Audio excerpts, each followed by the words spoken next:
Hello everyone. तो आज हम हेलबाउंड के एपिसोड 2 का हिंदी एक्सप्लेनेशन देखेंगे। पिछले एपिसोड के एंड में हमने देखा था मिस पार्क मिन हाइजिन को बताती है कि न्यू ट्रूथ वाले उसे जब नर्क के जल्लाद सजा देकर नर्क ले जाएंगे उसे लाइव ब्रॉडकास्ट करना चाहते हैं, और अगर पार्क इस ऑफर को मान लेती है तो न्यू ट्रूथ वाले उसे 3 अरब वॉन देंगे, और अगर वो जल्लाद आकर उसे मार कर ले जाते हैं तो उसे पैसे मिलेंगे, और अगर वो जल्लाद नहीं आते हैं तो भी उसे पैसे मिलेंगे, जिससे कि उसके बच्चों का फ्यूचर अच्छा हो सकता है। मिन हाइजिन मिस पार्क को ऐसा करने से मना करती है और उसे काफी समझाती है कि ऐसा करने से आपकी और आपकी फैमिली की आइडेंटिटी रिवील हो जाएगी। और फिर मिन हाइजिन उसके कलीग को बाहर ले जाकर बात करती है और कहती है क्या तुम वाकई में ये लाइव ब्रॉडकास्ट करने दोगे? तो मिस्टर पार्क कहते हैं कि क्या तुम्हें लगता है वाकई में वो 3 जल्लाद आकर इसे नर्क ले जाएंगे? मिन हाइजिन कहती है अगर वाकई में ऐसा हुआ तो क्या? मिस्टर पार्क कहते हैं अगर हुआ तो भी पैसे तो उसे पूरे मिल जाएंगे। अब रात में मिन हाइजिन घर आती है और उसकी मॉम को सारी बात बताती है। उसकी मॉम कहती है वैसे एंजल्स को तो मैंने भी देखा है जो मरने का दिन बताते हैं। मिन हाइजिन कहती है क्या सच में? तो उसकी मॉम कहती है हाँ, वो मेरा डॉक्टर था। दूसरी तरफ मिस पार्क अपने बच्चों के बाजू में लेटी हुई थी और बहुत रो रही थी। अब दूसरे दिन डिटेक्टिव्स की मीटिंग में एक डिटेक्टिव उनके हेड को बताता है कि जिस जली हुई बॉडी का हमने टेस्ट करवाया था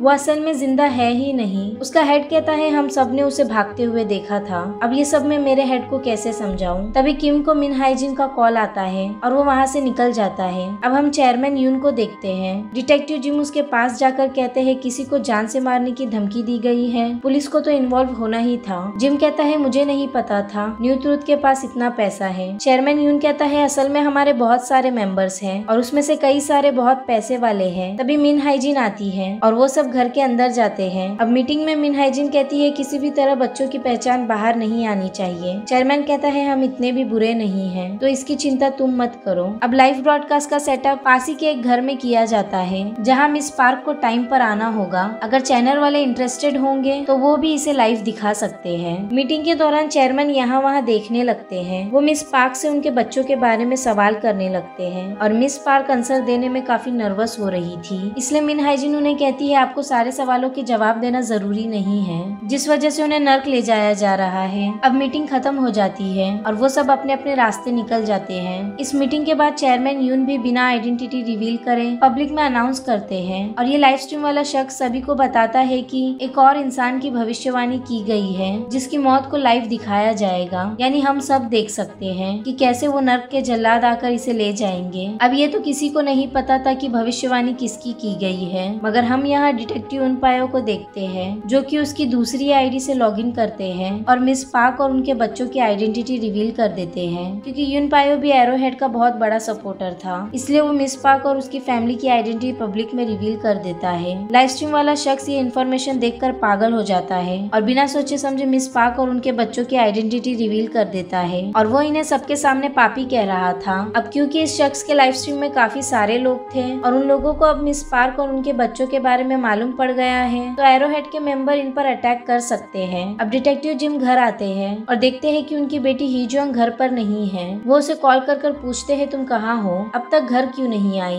तो वो कहती है मैं मेरी दोस्त के घर पर पढ़ाई कर रही हूँ और आज रात मैं वहीं रुकूंगी। कॉल रखने के बाद हम देखते हैं यूजियन चेयरमैन यून के साथ है। वो चेयरमैन को कहती है मेरी मॉम मेरे वजह से मारी गई। उस दिन मॉम ने मुझे स्कूल से आते वक्त मेरे डैड को कपड़े देने कहे थे, मगर मैं एक पप्पी को देखने रुक गई थी और मैं मेरे डैड को कपड़े देना भूल गई और घर आ गई। घर आने पर उसकी मॉम ने कहा कोई बात नहीं, तुम होमवर्क करो, मैं डैड को कपड़े दे आती हूँ। और अगर उस दिन मैं अपना ध्यान यहाँ वहाँ नहीं भटकाती और डैड को कपड़े दे आती तो मेरी मॉम बच जाती। वो कहती है ये सब मेरी गलती है। चेयरमैन उसे गले लगाते हैं और कहते हैं ये तुम्हारी गलती नहीं है, ये उस किलर की गलती है जिसकी सजा उसे मिलनी चाहिए। अब हम मिन हाइजिन को देखते हैं जो कि अपनी कार में थी और वो मिस पार्क के घर जा रही थी क्योंकि उसे पता चल गया था मिस पार्क और उनके बच्चों की आइडेंटिटी रिवील हो गई है। वो मिस पार्क को और उनके बच्चों को गाड़ी में बैठाकर एयरपोर्ट ले जा रही थी और हम देख ही सकते हैं कि सारे लोग उन तीनों को ढूंढ रहे थे। अब एयरपोर्ट में मिन हाइजिन उन दोनों बच्चों को प्लेन में बैठा देती है और मिस पार्क बाहर उनका वेट कर रही थी और डिटेक्टिव जिम आकर उन्हें अपने साथ ले जाते हैं। अब हम दूसरी तरफ यूजियन और चेयरमैन यून दोनों को कार में बैठा हुआ देखते हैं और चेयरमैन उसे वो इंसान बताते हैं जिसने उसकी मॉम का मर्डर किया था। वो इंसान दारू के नशे में था और चेयरमैन यूजियन को भड़का रहे थे कि वो उस आदमी को मार दे और यूजियन भी उस आदमी पर हमला करके उसे बेहोश कर देती है और ये दोनों उस किलर को एक सुनसान जगह पर ले आते हैं और जैसे ही उस किलर को वापस होश आता है तो चेयरमैन उसे क्लोरोफॉर्म सुंघाकर वापस बेहोश कर देते हैं और फिर ये दोनों उसे फायर मशीन में डालकर जिंदा आग लगा देते हैं। और जब वो किलर जिंदा जल रहा था